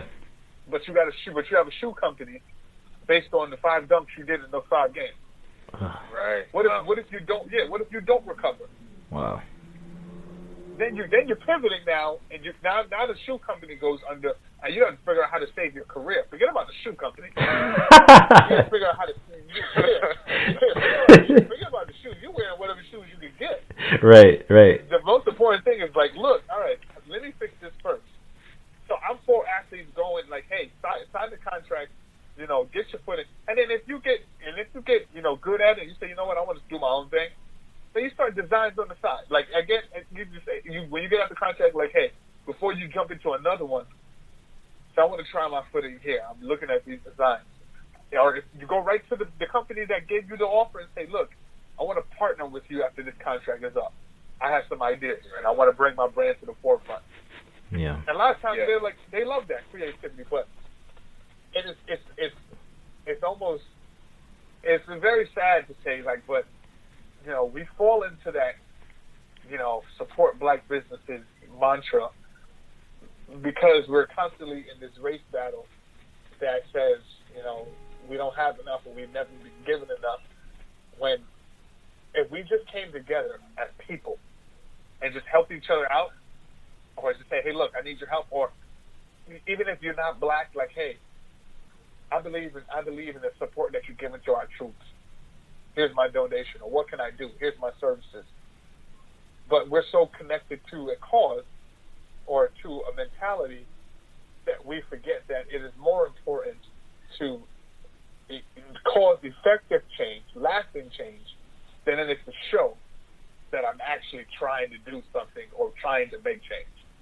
Right. If that makes sense. Absolutely. Yep. For sure. Excellent. I can totally agree when it comes to the athletes don't have the knowledge and they don't have the network, because look at the ball sneaker. It was falling apart. They didn't have the network for an effective distributor or a manufacturer, and they looked like fools. You went at it, you started your own shoe, and it's falling apart, man. Now your reputation's destroyed. Who's gonna buy another one? And like one of the shows on ESPN is the Dan LeBatard show.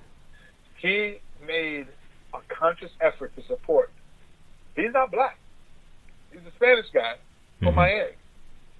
He made a conscious effort to support LeVar Ball and what he was doing. He ordered the shoes. Pre-ordered the shoes. They didn't come. He ordered the shoes, and I think it's about size 11 or 12. Oh, they didn't come. They guaranteed to be here in a few weeks. They didn't come till 7 months later. They gave him a size. I believe it was a 10 or something like. They gave him the wrong size. Gave him the wrong shoe brand, like as in the style of shoe that he ordered. Wow. And they gave him the wrong color. Terrible. And then on top of it, the material was falling apart. And on live television, on ESPN's air, he ripped the shoe apart. He said, because I gave you $500 of my money because I wanted to support what you were doing, and you gave me a subpar product. A lot of the people asking for support haven't spent the time in supporting themselves in an effective way to create an effective product to deliver to market. Preach. Absolutely. And they're counting on the dollars and the monies of the people in their community to support them when their dreams aren't supported. They don't support their dreams strong enough. So how are you gonna ask us for help when you haven't even done the legwork to support yourself in an effective way? Exactly. Wow. Man, I just learned a lot from that. Oh, gosh. Excellent. All right, so 2 more questions left, and these final 2 questions are for our final 2 segments. So these last 2 segments are going to be kind of short. Official segments before we head to our word to the wise. Okay, so this third segment is Athletes for Activism, and there's only 1 question for it. Mark, I'll start off with you first. How can athletes stand up to the powers that be in order to have freedom of speech and choice of action? And the second question attached to that is: got a little tongue-tied. Are our athletes allowed to have voices? So my reason for this question is because we all know what happened over the past few years, what developed with Colin Kaepernick, and what recently resulted as of him, taking the tryout and moving it to a school that had connections to African American history and civil rights and what that did for black people. So him kind of spinning the narrative and claiming ownership back in the narrative. So that's the question right there. How can athletes stand up to the powers that be in order to have freedom of speech and choice of action? And are our athletes allowed to have voices? Mark. Well, yeah, that's a tough one, because as long as someone signs your check, you can't say what you want. Because, that when someone employs you, they have power over you. They have the power to sign your check, to sign your contract, to basically, they're the gatekeeper to your income. So you will have to abide by their rules, unfortunately, because you are backing you are a face of their brand, of their organization. And if I worked at McDonald's, I can't say whatever I want to the customers. I can't fight for my cause at work, because I know some things can get you fired. Some things can get your contract terminated, or you may lose an endorsement. So, as long as you're accepting, payment from people, I don't believe you have your own voice. And even if you own your own business, you still can't say what you want to say, because there will be financial ramifications. If you're fighting for a certain cause and you own your own business, you may lose a customer base because of that opinion. So I feel as long as you want to make money, you will have to have a filter, because voicing your opinion will affect your pocket. John. I agree and disagree. I would say that yes, you have to respect your employer, and you have to respect the rules and guidelines. I do agree that you can't come to work spitting your views as law, as fact, and not expecting controversy. I still think we have a voice, though, and I think it has to be done. It's the way you go about delivering it is the key in certain organizations, because there's nuances that allow you to say, okay, cool, I'm not slandering the organization. I'm not attacking anybody that employs me. I'm speaking on my specific beliefs. We spoke about Colin Kaepernick. It is in the San Francisco. I have to find the information out. Don't quote me on this. I want to make sure I have this right. But something in the San Francisco 49ers laws where he said, you have to be out. You have to be outside. You have to respect the anthem. If you're outside, you have to respect the anthem. And it was given, and he sat down, and he wasn't going to get fined or anything like that because he was there. And you have to be outside. But then, when another player came to him and asked him, a veteran, a retired player came to him and said, "Hey, look," a veteran came to him and said, "Hey, look, I need you. I just want to know why you just talked to me. I understand that you have." And he said, "Well, because of the oppression that has happened to African Americans and minorities in the community and the police brutality, I cannot stand for an anthem that does not respect the people I represent." And the guy said, "Okay, I understand that. But if you could do me a favor, you do not have to stand and put your hand to your heart, but just don't sit. Maybe you kneel and take a stand." He gave him that idea. And the person actually was white. And the person was actually white. And he gave him the idea, and out of respect, he said, "Look, I'm not going to tell you that. I'm not going to tell you what to do and what not to do. I'm asking for, as a veteran, that we fought for this country and we fought for your right to do this. I just would ask you that you do this in a more peaceful way." And guess what? A black man and a white man came together on a conclusion. A player came together on a conclusion on an effective way to do it. And guess what? It worked. Now, the subsequent aftermath of all that stuff is where I have an issue. I believe that it turned into a spectacle. I believe that there wasn't enough action taken after he took the stance. He took the consistent. He got some of his brothers, and some of the players were holding on to their shoulders, saying, "I support you." I do not understand I'm white, I'm Spanish, I'm this, and I don't understand, but I support you. And they had their hands on their shoulders. And then, because it became a spectacle, and Middle America started to get angry and say, you know, he disrespected the flag, and even veterans were, you know, ignorant veterans was talking about, hey, you know, I fought for this country, not for you to kneel. But other veterans were saying, hey, he fought for him to have the very right to do that. And he has every right to choose to take a stand here. But to Mark's point, if you are in an organization that does not like to take political stand, you cannot do that. And you cause your problem, you cause risk. But you do have the freedom of speech, because I don't believe he wasn't speaking in reference to the 49ers organization. They treated him well, and they treated him with respect, but ultimately, because of the backlash and the things that happened in the media, they had to let him go, because it was distracting them from winning. Let's not forget that he took them to a Super Bowl. Yeah. Like, and it has nothing to do with skill. Now, if we go to present day, I would say this. I believe it has gone too far, and it's not enough correct action, and it's not enough cohesion. There's not enough unity to actually solve the problem. I think what he's doing is just shouting about the problem a lot, but now I need, all right, let's work with the NFL to work with these different organizations to stop police brutality.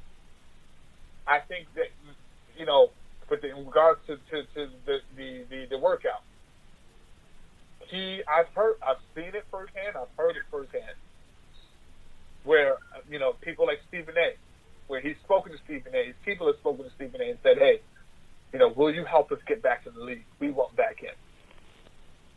And he said, okay. And different people went on behalf of him.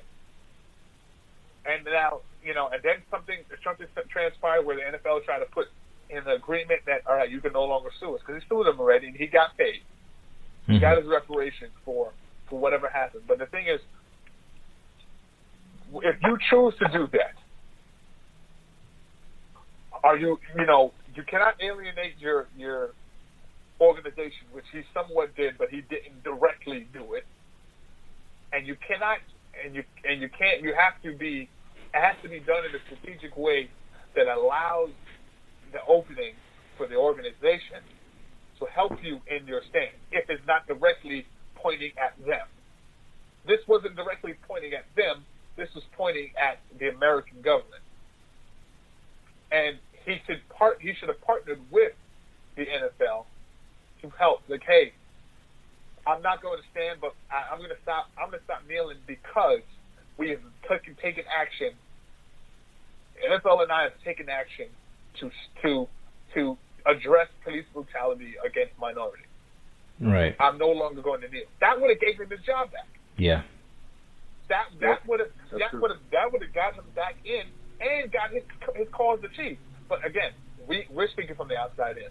Yeah. We don't know what actually has been said. They may have said, "Look, you're never getting back in." True. Yeah. We don't know. You attack. All of our owners, don't believe that you are a good look for the league because you took a stance against, Donald Trump. And guess what? One of the richest owners and the powerful, Jerry Jones, was somebody who contradicted himself. Spoke up against it. I would not have any of my players kneel. And then what did he do? He went on the field, locking arms with all of them, and kneeled. So it's like there has to be a specific way that you do it. I agree that you don't come in there and trying to alienate yourself from an organization in a direct way. But if you want your thing, there has to be a way for you to partner with them. Stop bringing attention to the action, bring attention to the cause by changing the action. Yeah. Right. Gotcha. Wow. That was excellent, man. No, for sure. I really like your perspective. Yeah. That sounds really good.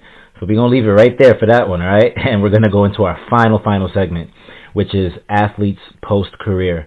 So before I pose this question, I want to mention to you guys very briefly about an interview I saw with Kobe. I'm not going to say which interview it was. I can't spot it, so don't quote me. But I remember Kobe saying something along the lines like, the game that he played, the final game he played, where he tore his Achilles when the Lakers were on the quest for a playoff spot back in the 2013 season.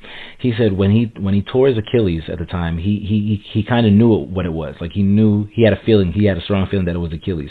And he said the first, and I think I mentioned this before like about 8-10 episodes ago with the homie Cash Sinatra when he was on the show. But basically, he said the first thing he thought of when he tore his Achilles wasn't, oh, when am I going to get back on the court? When am I going to, resume my career representing this prestigious organization that is the Lakers? The first thing he thought is, man, like, if my career ended today, like, what else do I have? I'm done. I've been putting so much time into basketball that I haven't begun to think about any other things or endeavors post-career that I could possibly get myself into or align with.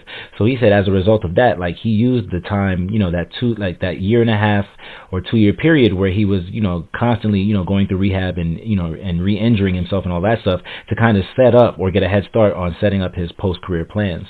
So I say all that to say, I think that's very important. And I think it's a profound thing that, going back to the talk about athletes and education, K through 12, a lot of our kids need to be aware of and be mindful of.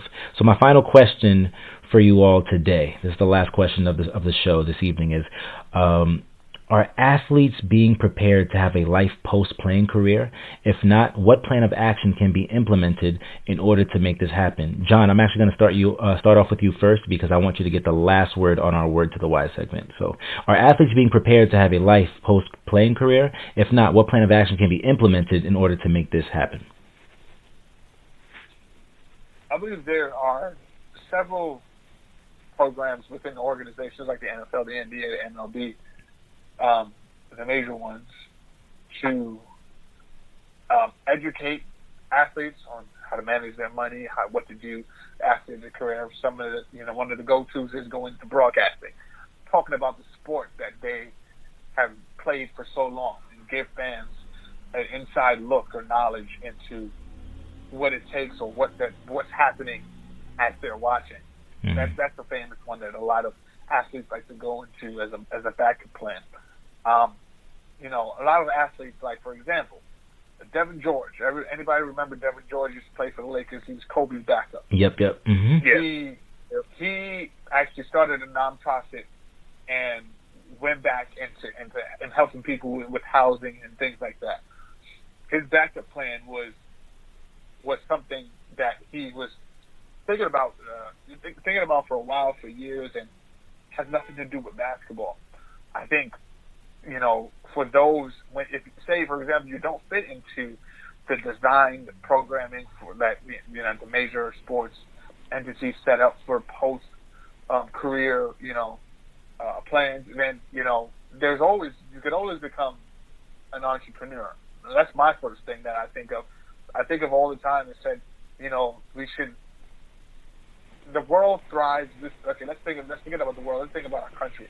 This country derives on capitalism and buying, and they reward you for having a business and for making money and doing things effectively, for owning things, for owning land, owning property, owning businesses.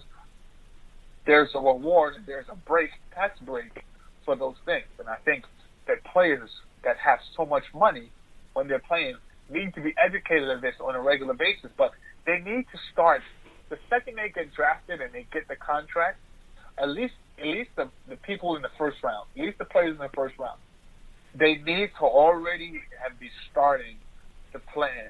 The second you get drafted is the second you start planning for the end, because you don't want anything to be surprised. You don't want to come up because here's the thing. We would all like for the end to be when you have a 20-year career, and you have a farewell tour, and everybody claps as you walk out the building. But the truth of the matter is that's only for a select few, and you might fade out in year 5.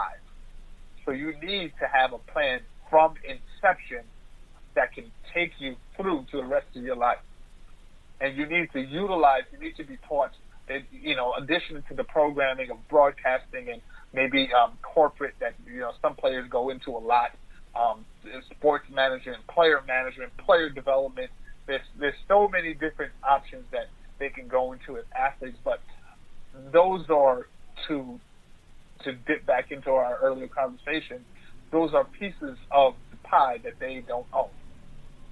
If you effectively want to be, and you want to be around basketball and you don't want to own, and you know that for a fact, then that is perfect for you. But if you know that, okay, when I'm done, I want to be done and I don't want to deal with this anymore, then you need to understand that you need to find something that allows you to separate yourself and be a fan.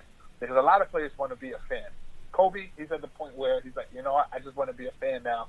I have my daughter, she's playing, and, I'm a coach and I'm a fan of the game. And he has businesses and ventures that allow him to remain close to the game, but nevertheless do what he wants to do what he always wanted to do. Players need to realize and understand what they want to do, what they need to do, and what is mandatory for them to achieve the financial freedom that they were given when they signed a $10 million contract, a $40 million contract, the financial freedom that comes with that, and to be able to sustain that. That sounds excellent. Mark, what's your thoughts? Yeah, definitely. I definitely think that there should be programs in place leads to learn financial education. But the only thing about that is like they say, you can lead a horse to water, but you can't force him to drink. You can make these athletes take as much classes as you like, but you cannot force their habits. You know what I mean? You cannot force the way someone spends their money. They're going to do what they want to do. And that's why we have this beautiful economy that we have today. It's a consumer-based economy. And the majority of Americans do overspend. They buy things they can't afford. And they put their money into things that don't hold value. I mean, in reality, like John said, I mean, the American tax code was designed for landowners and business owners. I say this all the time. So working for money is the worst way to make money because it's taxed at the highest rate. If these athletes were put onto this information, they would begin investing in passive income producing assets from the jump. But it's just a lack of interest. They're not focused on money. If you're a basketball player, you're not worried about money. You're worried about being the best basketball player you can be. You're in the gym 8-9 hours a day. When does this athlete have time or energy to actually, divert their attention from what they love and say, okay, let me get into my studies and actually learn how money works? It's just almost impossible to get all these athletes on that track to say, let me focus on money, when you have all these coaches telling you focus on that basketball.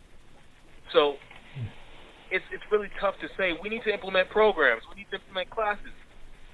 It's I don't want to say it's not going to work, but I mean it's not going to work. You're telling, I mean, there's going to be a certain percentage of athletes that do succeed with money, but there's a reason why 80 to 90% of these players go broke. They're focusing on that round basketball. They're not focusing on the dollars. They're burning the dollars. So I really don't know, because you can't force your ideology onto people. And if you grow up in a situation where there is no money, when someone hands a bag of it to you, you're gonna blow it. You're gonna blow it because you don't know any better. And you also think, okay, I've just got drafted into the league. Man, I know I've got at least 7-8 years, so I'm going to blow this first contract, and I'll get the other one. And you never get it because your leg blows out. Your knee blows out. You were counting on that next contract, but, your knees just went bad, Greg Oden. You know what I mean? I'm sure when he got drafted, man, we thought he was going to be a phenom, but those knees just didn't hold up. Wow. And it's just tough because you can't predict that type of stuff. You're going off a dream. When you're healthy, you feel like nothing can stop you. You're not thinking, man, I might blow my knee out in 3 years, like when D. Rose blew his knee out. No one saw that coming. I'm sure he felt like a god, 40-inch vertical, doing everything, his body could do, running as fast as lightning. And then one day he just fell to the ground. You can't predict that kind of stuff, man. and it's tough. Because when you're focused on that basketball, you're not focused on the money. You're just trying to get better. So, but Mark, let me ask you a question though. Yep. What do you say about to the LeBron Jameses of the world, or the Andre Iguodala's, for that matter, who got their money, and I say those two players specifically because one is at the height of the game and one is just he's a role player, but is effective, like it has almost as much money as Steph because of his investment. Absolutely, and I would say that's an anomaly, because we said 80. I don't know the exact percentage, but what is it? 80% of athletes go broke by the time they retire, something like that. Yeah, 80 or 90. Yeah. So that other 10 to 20, they will be the anomalies. They will, have a focus on their money, or maybe they ran into a mentor that really sat them down and said, "Listen, you have to get control over your money. You have to do this. You have to do that," because you could have good intentions, and if someone brings forth the wrong investment opportunities, you can blow your money too.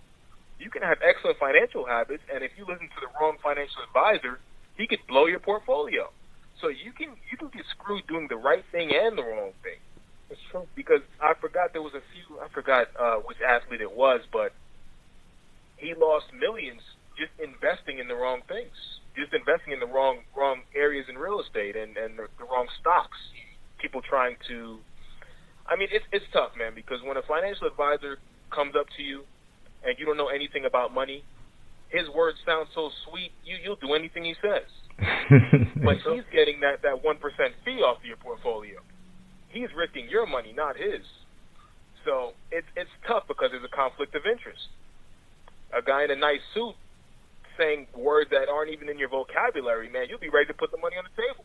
If you're an athlete that has no idea what's going on, you're trusting the white guy, essentially. I agree. It's tough. It's so tough, man. I think that's what I'm saying. Like, I agree with you. You can't force anybody to do it. Yeah. But I know for a fact that you'll get hit with, well, the NBA needs to provide, or the MLB or the NFL needs to provide the information because we don't have it, and then they could argue and say, well, we gave you the money, you do whatever you want with it. But I think I still feel like there's a responsibility on the organization to hand them the information, or whatever they do with it is their business. But because I feel like it doesn't benefit, and it can benefit the organization because you continue to have them employees, to have them be employees. But when you're talking about the intangible things like morale, respect, and those things that keep customers coming back, right? A lot of this, like, for example, I'm an NBA. I love the NBA, so I talk NBA. Is when I see the amount of people that's like, and I've spoken to several NBA players, and they help me get into, broadcasting and looking at this. For example, Paul Pierce. Mm-hmm. Paul Pierce says like, hey, I was thinking about it, but I wasn't going to be into it. And now look, he's an analyst on Jump, NBA Countdown, and he's more a reserved person. He's a reserved guy, but the opportunities was presented, and of course, he made money, but there comes a point where like the information was given, and he said, you know what, maybe he wasn't going to try it, but then he ended up trying it. And now we go back to that setting up generational wealth. Most or what they think, and I think and to your point, I think it's all a choice. Like when you can choose, it's your choice to choose whether you want to do this or not. I just feel like we should continue to give them the option, and if they choose to do it, then hey. Oh yeah, absolutely. Because the NBA now, they have, for their rookie program, they do have a class, teaching financial literacy and stuff like that. But I'm sure a lot of those young guys they're thinking about everything but financial literacy. Oh, yeah. They're thinking about that basketball. So it's tough, man. Yeah, or where they're going after practice. Absolutely, man. And it's just the amount of distractions that are in place once you hit professional sports, the women, the money, the cars, the clothes. I mean, it's hard to focus on building wealth when you're getting thrown bags of money. But that's on... No, I completely...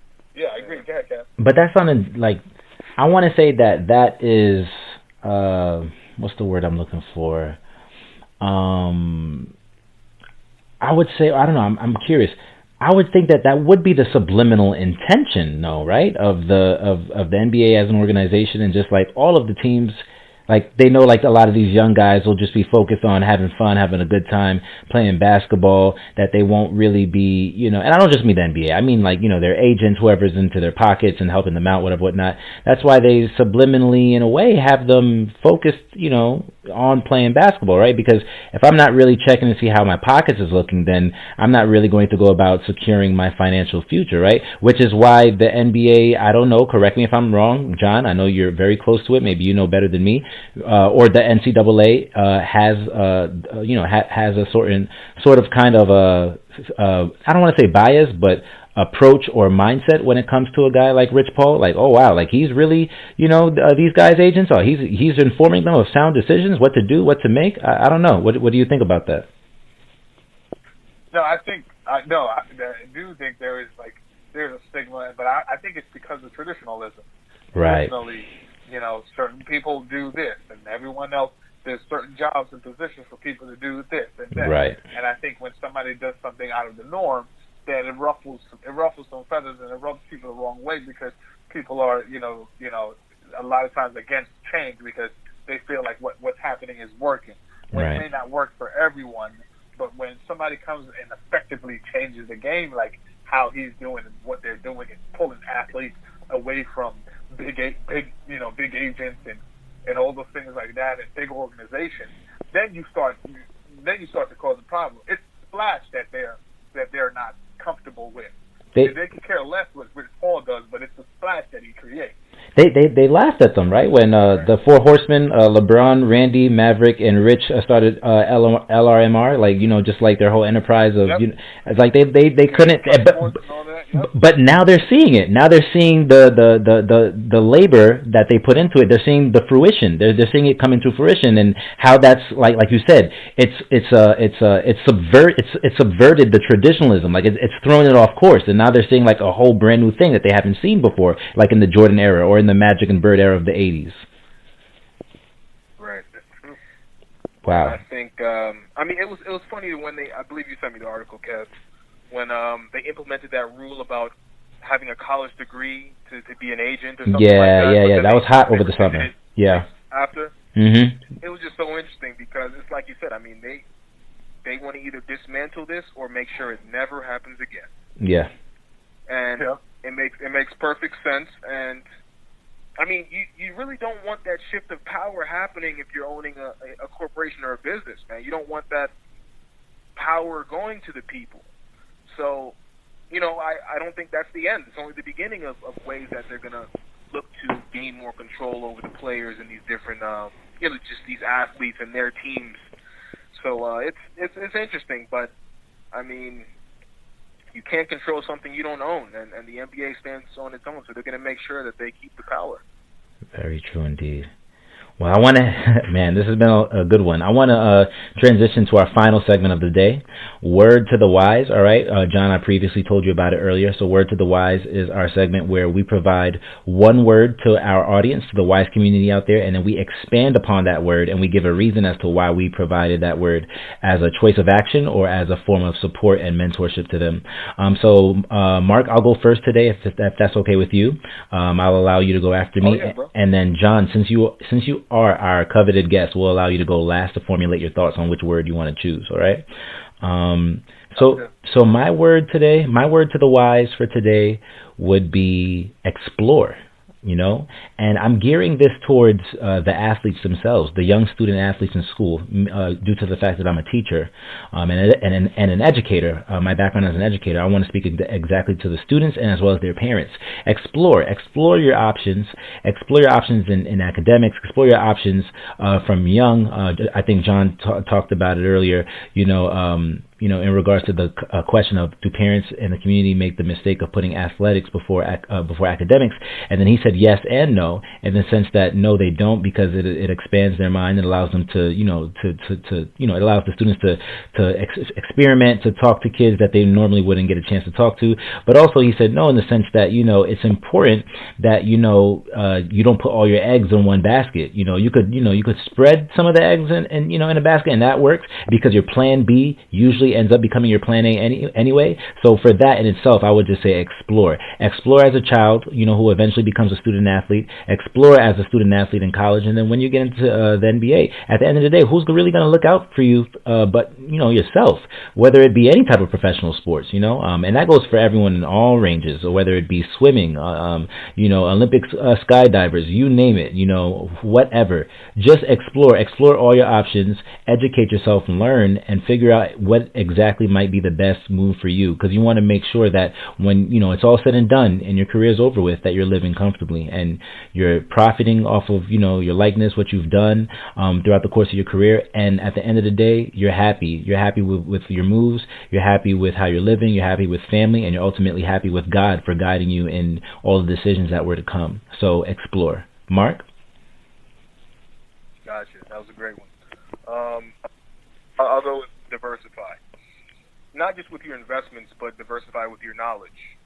If you're a basketball player, of course, you're going to focus all of your energy towards basketball. But also, explore the other things that come with basketball, such as the money. You want to learn how money works. I was always taught with investing that if you don't control the investment, it's not your money.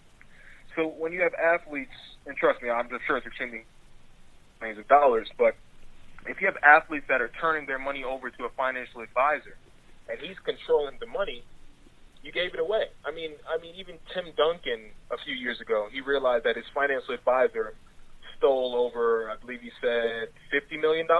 Something like that. It was something crazy. So you're handing all of your money over to that handsome guy in the suit, and you don't know what the hell he's doing because you haven't diversified your knowledge. He's giving you all of these vocabulary words that you've never heard before, and it sounds so sweet. You just sign the money over to him. He knows you have no knowledge, so he's going to play you.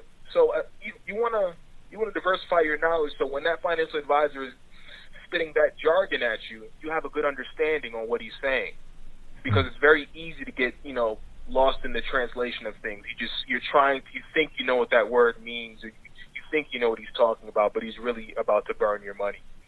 And even a smart guy like Tim Duncan lost out on many millions of dollars by trusting someone else with your money. So don't trust people with your money. Take that money into your own control. Learn how to invest. Learn how money works. And, get going, man. Take control of your life. You can't delegate everything. So I'll go with that. Diversify. Excellent. I loved it. And John, what's your word to the wise for today? My word to the wise is structure. Nothing comes together without a plan, and no plan is executed without, flawless commitment. I think structure is important because regardless of what you get into, what sport you play, what business you get into, if there is no structure, it will not be successful. I think that the most important thing in your structure has to be, whether you're K through 12, whether you're in college, or whether you're in the NBA, is you have to structure your income, you have to structure where your money goes, and you have to structure what you get into, what you explore, as you would say, Kev. And you structure your information, you diversify, what you were saying, Mark. And I think when you put all those things together in an effective structure, you not only set yourself up to win, you set the generation after you to win. Because now, with your structure comes a blueprint. There's a plan, there's a person that did it, that was successful, so that they know that is evidence and that is fact, and there's no possibility. The possibilities are endless because you've seen somebody else do it. And with that structure comes the understanding of, all right, here are the steps to achieve. This is not just a dream anymore, it's now a goal. So now, with the structure, your dreams go from dreams to goals. And in between that is the plan and the focal plan that you've seen others do that have been tested and tried and put against, the rigorous test to help you as an athlete, as an entrepreneur, as an individual succeed in an effective manner and in gather the information to put together, not just for yourself, but for your children, for your children's children. And then that opens up the door for generational wealth, because it's about, if you can think about it, it's about you now. You can think about it's about basketball, football, baseball, or whatever it is. But at the end of the day, when you cannot play those sports, and when you're no longer the star, what will you have? Kevin, you brought up the Kobe Bryant, what do I have if I don't have basketball? And the question is, the answer to that is, you still have your brain, and if you did it right, you still have your structure. Wow. Gentlemen, I think this is one of the few words to the wise where all the words like just flow together, like so good. I really, really liked all your words, from explore to diversify and structure. I think all of them play a part into a foundation. Yeah, man, Jon, honestly, Mark and I, we really want to thank you for coming on today, man. This was excellent. Absolutely. Yeah, man. This was like Thank you so much for having me. No, for sure. This was like a college lecture, man. This was really, really good. I really hope athletes out there really get a chance to hear this one. Jon, before we let you go, could you please be sure to, let the WISE community know out there how to reach you? And also we want to make sure that, they're able to, leave comments, and to DM you personally and to message you to let you know what they thought about the episode. So could you share your socials and as well as any other information on how to reach you? Well, on Facebook, I'm Jon McLeod. That's JON MCLEOD. On Instagram, I'm at Mr. Outworkyou. So that's MROUCWORKYOU. Mr. Outworkyou. And then on Twitter, I am Jon McLeod _ESPN. So you can reach me at those handles. I'm also use social media, just to see what the rest of the world is doing and to help use it for business purposes. But I'm always open to talking with anybody that's interested to hear a story from a crazy guy that likes to work hard. Excellent. I love it. Mark, any last things you want to add, or?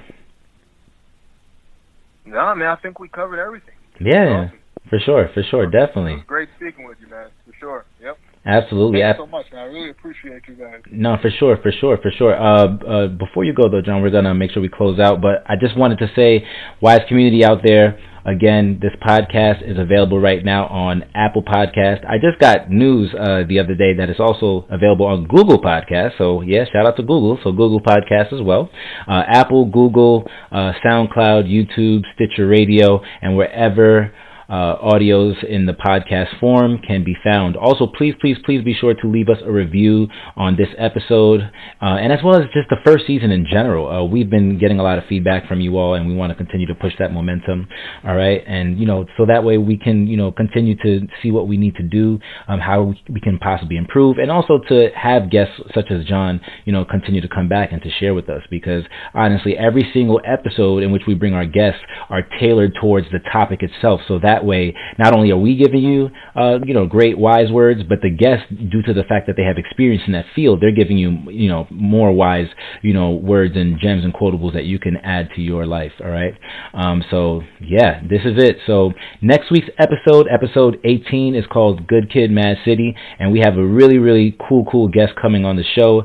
A young kid that's doing astounding things from Brooklyn, New York as well, East New York, and he's currently pursuing his master's in educational policy at UAlbany, and yeah, that's going to be a really, really, really good episode.